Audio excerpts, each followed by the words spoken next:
Another aspect of NetPoint that's very powerful is the ability to resource load a plan and then show interactively how the plan changes as resource loaded activities change.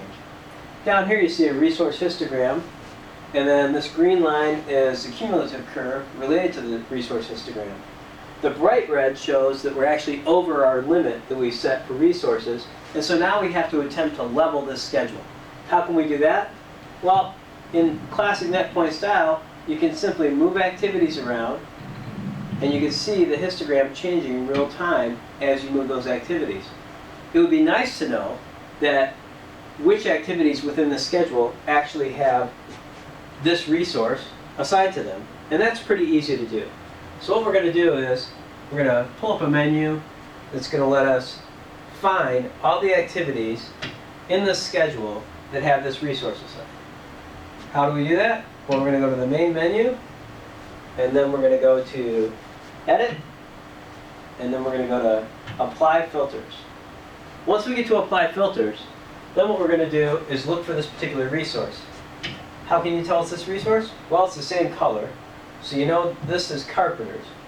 So we're going to select this as our selection, and then we're going to add it to the list.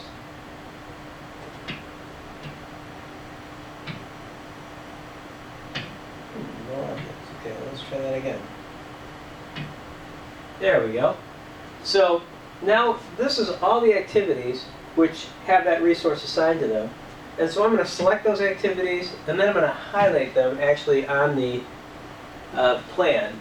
So now when we close this, you'll see that a lot of the activities are watermarked in the background kind of now, but the highlighted activities are all the activities that have Carpenters assigned.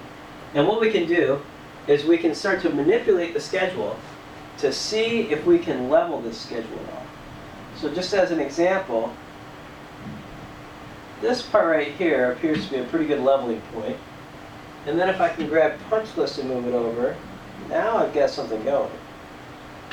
You can see that with the real-time feedback, you can actually just manipulate this model, this schedule, and see where things land with resources. It's a very intuitive, easy-to-use method for looking at resource allocation and leveling resources in a schedule.